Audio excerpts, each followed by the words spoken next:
नमस्कार, मैं doctor Kamaljeet Kaur Mehta, associate professor, department of home science, government girls college, Pipar city. आज vitamins की श्रृंखला में आपके साथ में विटामिन ई के बारे में बात करेंगे कि विटामिन ई जो है इसका कुछ एक शॉर्ट इंट्रोडक्शन मैं आपको दूँगी और फिर उसके बाद में इसके क्या कार्य हैं, इसके क्या बोझिल स्रोत हैं और इसकी कमी अगर हो जाए तो ये कैसे इफ़ेक्ट करता है और इसका रिकमेंडेड डाइटरी अलाउंसेस यानी कि आरडीए जो है या कितना इस जो है दैनिक आवश्यकता कितनी है, इसके बारे में हम बात करेंगे। सबसे पहले मैं आपको बताना चाह रही हूँ कि विटामिन ई जो है ये सन 1922 में इवेंस और बिशॉप ने वसा में घुलनशील तत्व की खोज की जो कि उन्होंने पाया कि चूहों में जनन के लिए आवश्यक था और बाद में ये पाया गया कि ये जो है ये विटामिन ई जो है ये ह्यूमन बीइंग के लिए भी जो है इसके लिए फर्टिलिटी के लिए ये बहुत ज़रूरी विटामिन है और इसीलिए इस विटामिन को बांझपन विरोधी या एंटी स्टेरिलिटी विटामिन भी कहा जाता है और ये वसा में घुलनशील होता है। इस विटामिन को 2 रूपों में पाया जाता है, एक तो है टोकोफेरॉल और एक है ट्रिनॉल। जो टोकोफेरॉल होता है वो आगे 3 भागों में विभाजित है अल्फा, बीटा और गामा और इन सब में से जो है सबसे क्रियात्मक जो है वो अल्फा टोकोफेरॉल होता है। पहले हम इसकी बात करें इसकी कार्यों की बात यहाँ मैं आपको बताऊँगी लेकिन यहाँ पर मैं आपको जो है इस स्लाइड से बताना चाह रही हूँ जो इसके टॉप फंक्शंस हैं। उसमें सबसे पहले ये है कि ये it balances the cholesterol level यानी कहने का मतलब है कि जो बॉडी में रक्त में जो कोलेस्ट्रॉल की जो स्तर होता है, उसको ये संतुलित रखता है और it repairs the damaged skin यानी कि जो आपकी जो स्किन जो डैमेज हो जाती है, उसको ये वापस से रिपेयर करता है। बालों को और शाइनी रखता है और हेल्दी रखता है। आपके विज़न को इम्प्रूव करता है और इसके अलावा जो कोशिकाओं की जो हेल्थ है, उसको ये इम्प्रूव करता है। और इसके अलावा वही बात जो मैंने अभी आपको कही प्रजनन शक्ति से रिलेटेड है, तो ये it ensures proper growth and development of the baby during pregnancy यानी एक तो गर्भ धारण करने के लिए भी और साथ ही साथ गर्भावस्था में भी जो भ्रूण है उसकी प्रॉपर ग्रोथ और डेवलपमेंट हो जाए, उसके लिए भी ये उसका बहुत ही इम्पोर्टेंट रोल होता है। तो सबसे पहले जो कार्यों की जब उसकी हम बात करें, तो विटामिन ए एवं तथा कैरोटीन को ऑक्सीकृत होने से ये रोकता है। ये जो विटामिन ई है, इसमें ऑक्सी प्रतिरोधक गुण या एंटीऑक्सीडेंट प्रॉपर्टी होती है, जिससे ये आंतों में विटामिन ए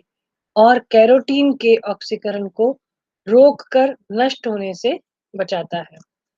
और तंतुओं में पाए जाने वाले जो असंतृप्त वसी अम्ल होते हैं, उन के स्व ऑक्सीकरण को भी ये रोकता है, जिससे कि कोशिका झिल्ली जो है वो स्वस्थ बनी रहती है। और लाल रक्त कणिकाओं के निर्माण में भी बहुत हेल्पफुल है। विटामिन ई जो है ये आरबीसी के निर्माण में एक बहुत महत्वपूर्ण भूमिका अदा करता है और ये आरबीसी को ऑक्सीकारक पदार्थों जैसे हाइड्रोजन पेरोक्साइड से नष्ट होने से बचाता है और कोशिकाओं की रचनात्मक एकता को भी बनाए रखता है। इसके अभाव में कोशों की जो रचनात्मक एकता जो होती है, जो स्ट्रक्चरल जो इंटीग्रिटी टाइप की जिसको हम कह सकते हैं, वो बिगड़ जाती है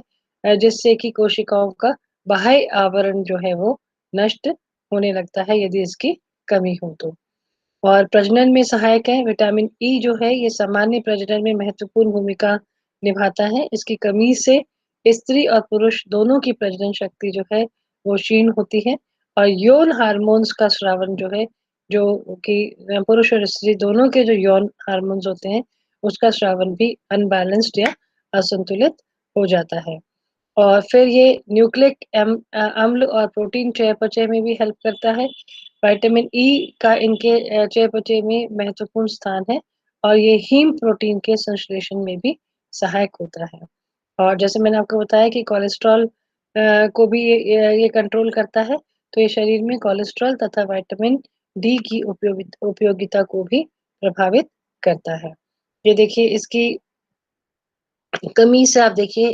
अगर विटामिन डी ई की जब कमी हो जाती है, तो एनीमिया हो जाता है, बाल जो है वो गिरने लगते हैं, हेयर लॉस होता है, मसल्स वीक हो जाते हैं, इवन कैंसर जैसा रोग भी हो सकता है, लेग्स में क्रैम्प्स आते हैं, पीड़ादायक संकुचन होते हैं, स्किन ड्राई होने लगती है, ब्लाइंडनेस भी आ सकती है और जो इम्यूनिटी है यानी हमारी प्रतिरोधक क्षमता जो है, वो भी प्रभावित होती है और जो फर्टिलिटी यानी जो प्रजनन क्षमता जो है वो भी प्रभावित होती है। यही चीज़ इसी में भी बताई गई है यानी कि स्टमक की प्रॉब्लम्स हैं, मसल्स वीक हैं, बालों का लॉस है, चलने में क्योंकि जो है ये मसल्स वीकनेस है, लेग क्रैम्प्स हैं तो चलने में दिक्कत होती है और आँखों का भी दृष्टि भी प्रभावित होती है। और जो है इसमें एक और जो है इसमें फिर इसकी कमी के अगर हम प्रभाव देखें तो जो है वयस्कों में विटामिन ई की कमी से के प्रभाव कम देखे गए हैं क्योंकि इनकी पूर्ति जो है वो आहार से हो जाती है और बालकों में इसकी कमी के प्रभाव दिखाई देते हैं और प्रजनन क्षमता में कमी होती है रिप्रोडक्टिव फेलियर हो जाता है यकृत का नेक्रोसिस हो जाता है यकृत जो है वो प्रभावित होता है इसके अलावा एरिथ्रोसाइट हेमोलिसिस यानी इसके अभाव में आरबीसी जो है उसकी जैसे जो झिल्लियां होती है वो नष्ट होने लगती हैं तो उससे रक्त कणिकाएं जो है वो उनका नाश होने लगता है और जिससे एनीमिया रोग भी हो सकता है और इसके अलावा जैसे अभी मैंने आपको बताया कि मांसपेशियों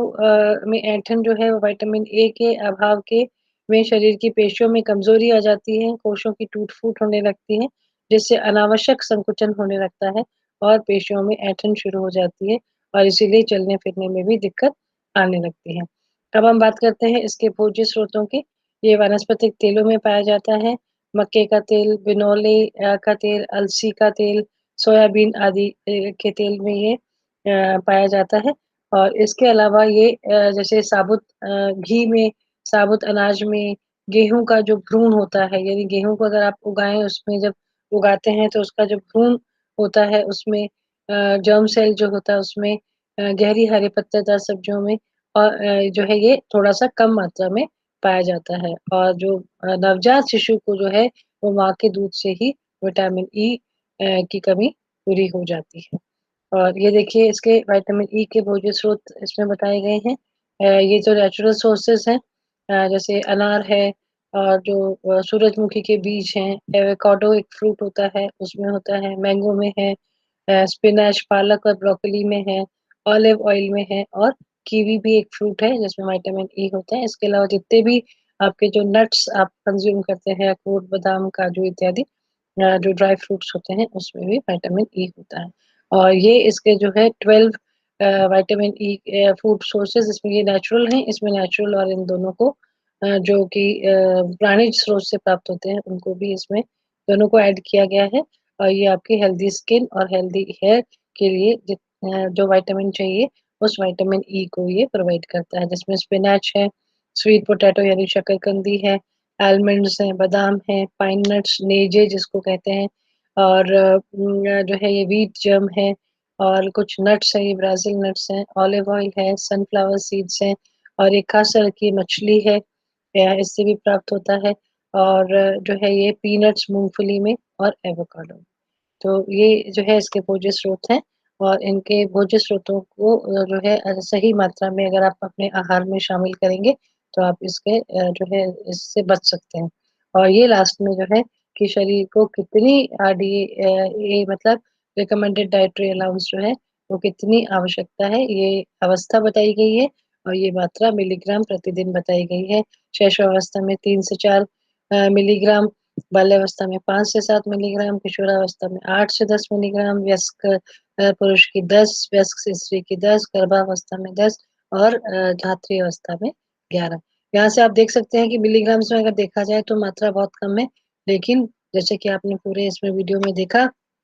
कि जो है जो है इसमें पूरा अपने कि इतना कम इसकी आवश्यकता है, लेकिन ये इसका कितना बड़ा जो है शरीर को सही तरीके से सुचारू रूप से चलाने में कितना बड़ा इसका रोल होता है, कितना योगदान है, कि आपको इस चीज़ से समझ आया होगा। धन्यवाद।